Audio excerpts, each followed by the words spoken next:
Shalom. Kol halal Yahweh Bahasham Yahushai Bahasham Rakah HaKodash. Double honors into the apostles, double honors into the elder bishops. Salutations to all my fellow laborers doing this work in truth and sincerity, risking their lives and their freedom to do so now more so than ever. 144,000. And the scattered elect that are scattered around the four corners of the earth, that be like unto the speckled bird, the Israelite foreigners among the heathen nations that look like those heathen nations. This is not a black thing. And to the few Akwaf that are listening and learning, to you I say Shalom. This is your brother Malcolm from the branch of the Great Millstone here in Chicago, just coming at you with a quick lesson. And this video caught my attention earlier. You can watch the short version of it or the long. This was from Redacted, and it's an interview with Clayton Morris interviewing the trans journalist guy Gerald Celente. All right, and he gives some pretty bleak factual numbers. It is not looking good for America at all, for Babylon, and it's only going to get worse. But before I reading it, let that play, I want to read the scripture real quick. This is Matthew 24:12. And it reads, "And because iniquity shall abound, the love of many shall wax cold." So when you hear the headlines of these articles that I'm going to read, there's so many of them, I'm not going to read the entire article. I'm just going to read the headlines of them. All right? And it's just getting worse and worse here in Babylon, just as it was predicted. And it's still a green tree. It's still a green tree. You can still go to the store. You can still go to the bank. You can still do transactions. All right? They're going to take that away. All this is going to go dark. You're not going to be able to do transactions. And then when they do bring back the transactions, you're only going to be able to do it if you have received the MOTB. That's going to be the mechanism that they're going to try to use to regain control over everyone and everything. Hold on, let me close this blind.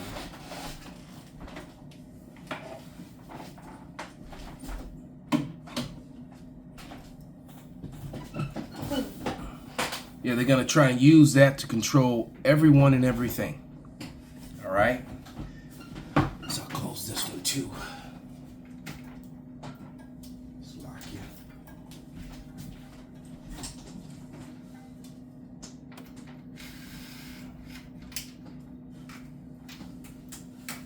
Okay, there we go.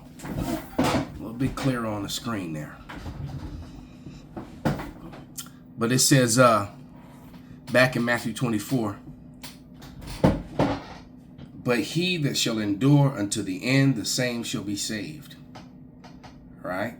And that's what it is. No one is saved until the end come. You have to endure until the end. It's going to be no rapture. You're not going to get pulled. When you get pulled up out of this, that's the elect of the Lord. It's not going to be 7 years of tribulation and then he's going to come back for the rest who prove themselves. That's not scriptural at all. That's a man-made doctrine. It's false. All right? That's a false doctrine. When the Lord comes for the elect, he's coming for the elect. Everyone else down here that's left behind in Babylon will be dead. And when the Israelites come back down, they're going to come back down in those godlike bodies and rule over the whole world. That's what the scriptures say. All right? That's that church stuff. Those religious doctrines are all just false and not backed up by scripture. But let's go to these articles. I've been anxious to go into some of these articles.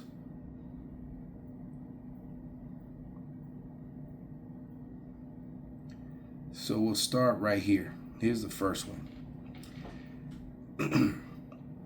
I found this on Newsbreak. White man smiled and laughed as he ran over black woman, family says. This is from newsbreak.com.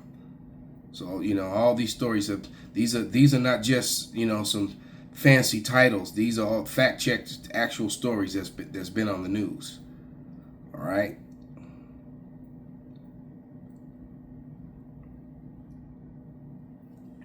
Masked men. What about black on black crime? But they're showing you, white men with those prosthetic face on that make them look like black guys, which we tell you all the time that they do such things to make them look like brown men, I should say. All right, they got the gloves over their hands and they got the mask on and they throw on a hat and the shades, and then they get on camera and commit these crimes, and then they'll broadcast it on news. Look what these animals are doing. Look what these savages are doing, and it's just a couple white guys. You best believe that that's going on. Newsbreak again. I found this on Newsbreak. 16-year-old boy lured 3 men to grassy field to show them how a Glock switch worked and shot them to death. And this was done by a pale male, a young white guy. All right? But they'll make excuses, try to say he was off his meds or something. And I keep telling you that the most dangerous people, not only in America, but in the world, are pale males, especially those with bald faces and neckties. I found this on Newsbreak. Police attacks bride during arrest. Yeah, I saw that one too. Woman details horror of random knife attack on face at Newark Airport Terminal. And this was done by an Asian guy against a so-called white woman. He just attacked her and cut her face from behind. Just reached around and sliced across her jaw. All right. I found this on Newsbreak. Teen hugged 14-year-old ex-girlfriend after slitting her throat, stabbing her a dozen times before fleeing on a scooter. And I think this was a Jake that did this. All right. To his either white or Northern Kingdom girlfriend. On Newsbreak again, mom accused of leaving 3-year-old in hot car to go horse riding at fairgrounds. And then she got arrested. They pulled her ass right off that horse. And this was an Edomite woman. She left that baby in that hot ass car while she went and jumped on horses. Also on Newsbreak, Ohio boy 6 handcuffed and mauled by pit bull dog as punishment for not tidying up, says police. And it was 3 Edomite adults. I don't know who was his mother and father, but they were the ones all charged for that crime. All right, what kind of sick people would do that? It says, I found this on Newsbreak. Former Trump official warns ex-president is gearing up for rigged election again, ensuring, all right, that we're going to see 2nd Ezra, the 15th chapter. All right, that is going to happen. If you're really watching, you can already see it getting ready. I mean, just even looking at the cover of the Trends Journal. All right, how they're trampling on the freedoms of these patriots, these America, fuck yeah, those patriots, those guys. You know, they only gonna take so much, man. Right here on Newsbreak, 9 dead, 57 sick due to listeria outbreak to Virginia company. Wow, 57 sick due to listeria outbreak. Almost made me want to read that one. Also on Newsbreak, patient dies after tested positive for rare mosquito-borne disease, Eve. It was spelled with 3 E's and a V. Boy, you just can't get away from Eve no matter how she comes. She's coming with bringing that death with her. All right, patient dies after testing positive of rare mosquito-borne thing. Okay, just read that one. Newsbreak, CDC, at least 9 deaths linked to boar's head deli meat contaminated with listeria. So whatever this listeria is, this is a mess. All right. Also on Newsbreak, this is in Chicago. Woman shot dead while driving in South Deering. Yeah, I saw that one too, right there on 95th. 24-year-old woman was critically injured Wednesday night after being shot driving at night. So I don't know what was happening, but you know, the Lord put the spirit on the shooter to pull the trigger, and it made sure she was right there where she was. There is no accidents. The scripture clearly says, whoever died being innocent, and then with a question mark. And then it answers you and says, no one. All right? So if the Lord allowed you to die that way, she was marked for death. She was marked for death, and the Lord executed judgment against her. But let me go ahead and go to, because all these things are going to lead to this, to the collapse, to the utter disregard of authority, and bring on the riots and chaos here in America. This is 2 Ezra 15 and 14.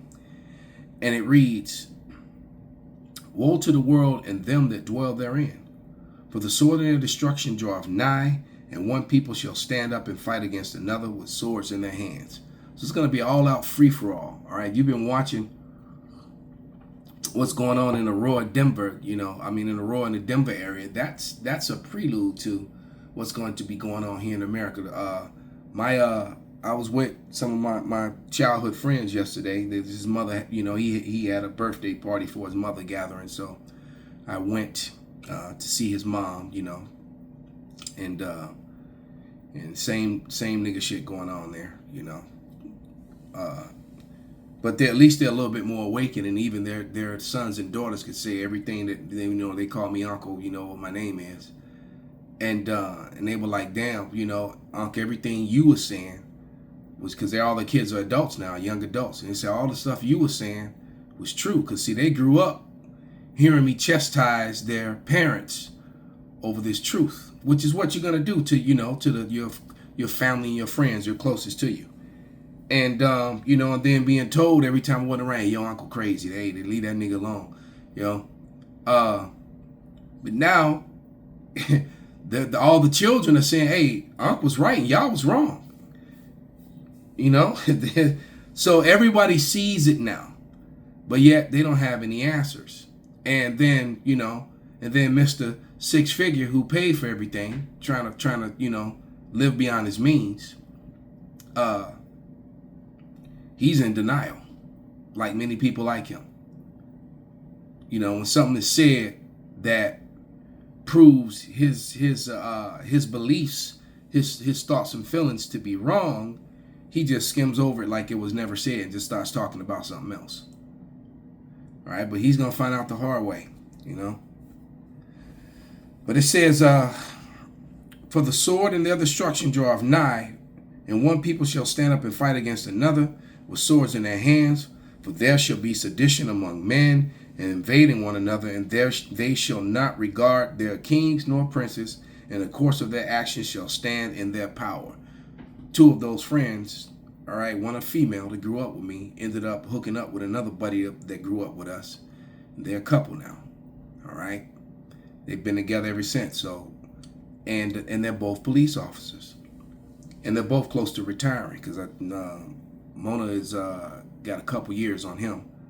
Because he was working for the post office and he switched over to the police department. She actually helped him get in. And so yeah, he's about 1.5 years, almost 2 years behind her. And they both agree with me wholeheartedly. He even told me, hey, we need a plan, a central place where we could all meet up and communicate. We need more guns and bullets, and and I'm just listening to him. I'm like, well, at least his mindset, and this is the police officer, is different from the rest of the clowns that were sitting at the table, right? Because we had a room in some fancy Italian restaurant, and and they had have the little party rooms or whatever, and so it was only us in there, so we could just talk freely, all right. And so he's saying we need a plan to communicate, and I'm just talking with him, like, yeah, because look, you can have everything, you could be straight up, John Rambo up in this, John Wick, but if you don't have the Lord on your side, death is coming for you, all right. No matter how many men or beast you put down, eventually you're going to succumb. The Lord, or the Lord's just, the Lord may even just give you a heart attack. You don't know what's going to happen. All right. But verse 16, "For there shall be sedition among men, and invading one another, and they shall not regard their kings nor princes, and the course of their actions shall stand in their power." Because we talked about it, and all the invasions and everything that's going on in Venezuela. I mean, not in Venezuela. Well, actually, Venezuela is in chaos too. But with the Venezuelans, and he was talking about how he over east by the lake that two of them, two carloads and black SUVs was riding down a one-way street. All of them hanging out the windows with guns in their hands. So shit. So this is here in Chicago. And unlike the media, which we keep telling you, unlike the media is reporting, the Venezuelans are actually linking up with the street gangs here in America, both the Latin gangs and the so-called black gangs. So if they link up with these guys and start, doing co-ops and teaching these guys their ways, because these Venezuelans, they on some whole different shit. They organize, man. They're like little military units. And they just don't go out and do garbage. They plan things. They study habits, and then they make their moves, man. These guys are different. Okay? And it's crazy, how all of a sudden they all riding around on these damn expensive ass electric bikes and cars and motorcycles and shit. You're just like, how did all this happen? And them electric bikes, man, the ones that I'm speaking of, these things are expensive and they're fast and they're quiet. That's the scary part. So you get 5 or 6 of them on those electric bikes, man, which like damn they're like mopeds, but they make no noise. Cause you got some of them that are like doing deliveries and working, but the other ones, they own some shit. All right, so things are not looking that well. So what I'm going to do,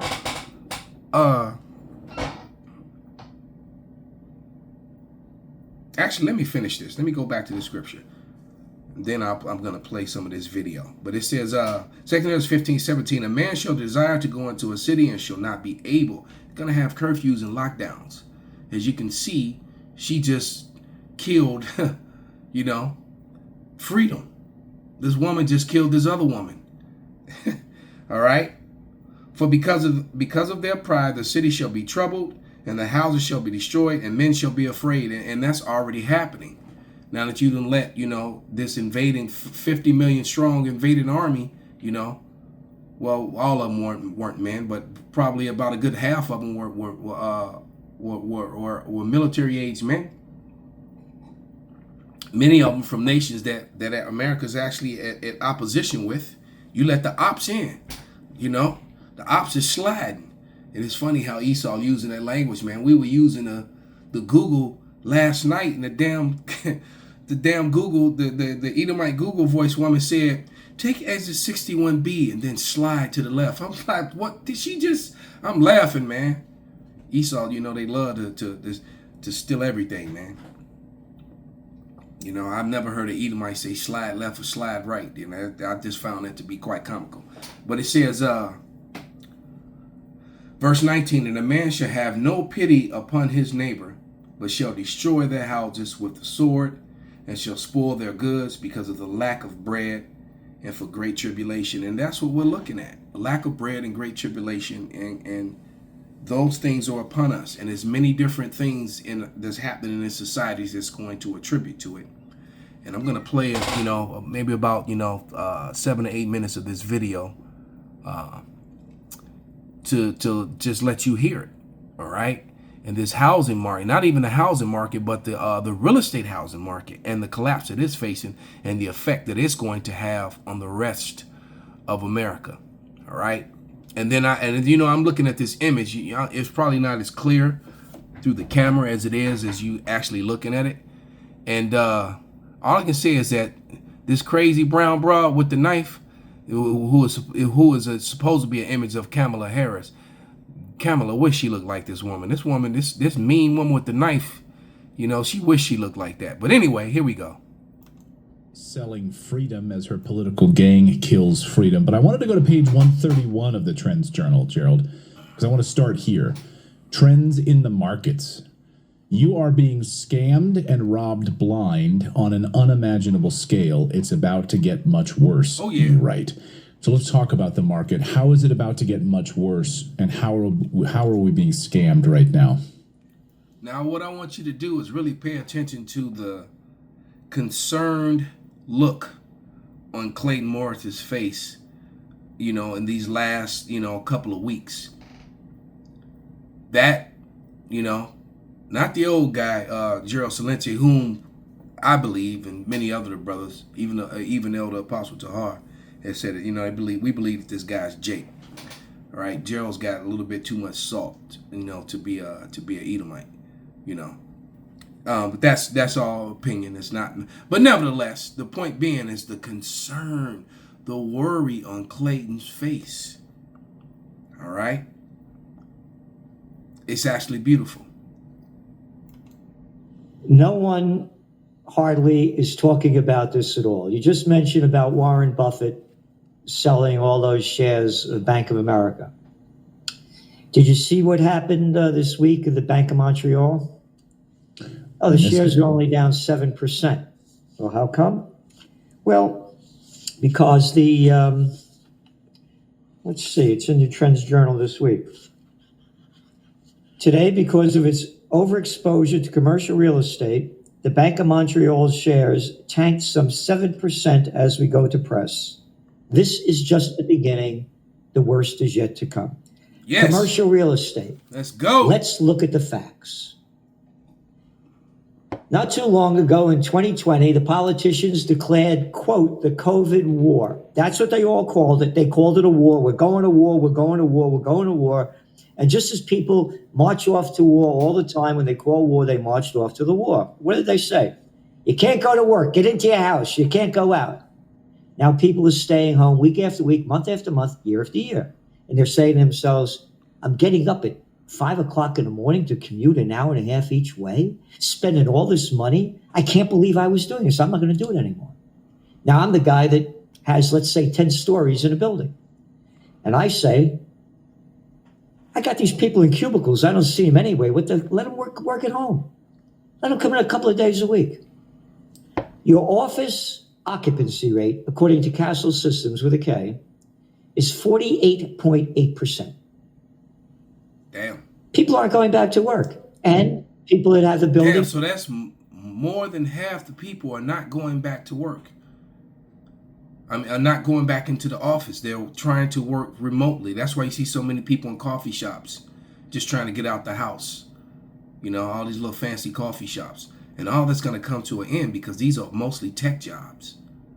As my beloved brother Tazawam says, hamburger, let's go. Things that are renting them, they're not renewing their leases. You have $4 trillion worth of commercial real estate loans coming up over the next 2 years. And again, the data's all there, but nobody's reporting on it because there's going to be the office building bust that we had forecast would happen. We said this would happen, by the way, in May of 2020. No one's talking about it because the banks are going to go bust. Now, mind you, this man predicted the 2008 crash before it happened. Even though, the Lord predicted it, that all these days would come. But nevertheless, I remember watching him in 2006, 2007. All right. And he kept saying it and then it hit. All right. This guy here. Well, not 2006, but in 2007, watching Gerald Celente, his show over and over again. And then that crash hit. And man, he was on point. There's going to be massive defaults on loans. And let's go back. Tracking trends is an understanding of how we got here, where we are, and where we're going. And the current events form the future trends. So let's go back to 2020. Don't worry about it. You don't have to go to work. Here's free money. We're going to bring those interest rates down to zero and pump in trillions of dollars of fake money backed by nothing and printed on nothing. So here's the deal. The banks got all that dough as people were staying at home and putting their money in the banks. And what did they do? They bought treasuries. Oh, when interest rates were down at zero? And now they have all these defaults coming in on bank loan, on office building loans that no one is talking about, that they're not going to be able to cover. Why do you think the Bank of Montreal stock went down? Why do you think Buffett is bailing out? We are going to have a banking bust crisis, the likes of which we've never seen in the history of the world, part one or part two. That's right. And these small regional banks are going to be the ones that get hit first. They're the ones holding a lot of these commercial loans. That sour, concerned, worried face on Clayton. Because he's thinking about his family, his finances. You know, what am I going to do? You know, the little cute Asian wife with the great big old breasts that he's got at home. How's he going to protect them? All right. He's thinking about all these things. He's worried. Loans, so the small regional banks that are defaulting and being gobbled up. Not a week goes by, Gerald, as you know, where these small banks aren't being gobbled up by the big guys. That's right. Oh, you could thank, the crime syndicate, the Bill Clinton, remember the Glass-Steagall Act one, and one after another. And they did away with the Glass-Steagall Act, Robbins-Patent Act, Sherman Antitrust Act, Clayton Antitrust Act. All we are plantation workers of Slavelandia. The robber barons own the country. One of the It's gotta be Jake, man. Slavelandia. We're all residents of the plantation of Slavelandia, which is, guess what? It's true. You got a social security number, you have a birth certificate, you are a slave here in Slavelandia, which is also in Babylon. covers of the Trends Journal. Got no money, got no cash, can't run for office. Robber barons are in control, basically. So now let's go back to the office building bust. Damn. In Never 2000 even thought about it. These people, they are like the barons. There was a show that was called Into the Badlands. All right? Well, the barons would train up armies to fight for them to control all the resources and basically kept everybody in slavery. You had two classes of people. You either had the slaves that worked the land, all right, and the house servants, et cetera, or you were put into his armies that fought against the other barons, or was put in place to make sure that everybody went to go to work for free for the baron. And that's pretty much where we are. These political leaders, this is why everyone's going to rise up against them. They're just the barons. And we are in the Badlands, if you've never seen that show. 2006. I mean, you worked in New York, and this isn't far from where you used to be. On 135 West 50th Street, Midtown. A building that sold for $332 million in 2006 went up for auction 3 weeks ago. They sold for $8.5 million. Damn. Hold on. Let me take that back. Hold on. Midtown. Midtown. So he's in a Hughes building in Midtown, Manhattan for $320. A building that sold for $332 million in 2006 went up for auction 3 weeks ago. They sold for $8.5 million. God damn. All right. You people don't understand or get the magnitude of what he just said and what's happening. But yet you have people who will actually open their mouths to try to speak against the prophets and the truth that we're bringing out. And what that's going to mean to everyone here in Babylon. America is falling. Let me read this last scripture, man. And Thawadi Yahweh Bashem Nawashai, Thawadi Yahweh Bashem Nawashai. This is Ecclesiasticus 25:7. There be 9 things which I have judged in mine heart to be happy, and a 10th I will utter with my tongue. A man that have the joy of his children, and he that liveth to see the fall of his enemy. We are seeing the fall of Esau, Edom, the self-proclaimed white man. His system is failing. He is falling. Call halal Yahweh Bahasham Yahweh Shai Bahasham Rikah HaKodash Kwam Yasharala Abad Babal.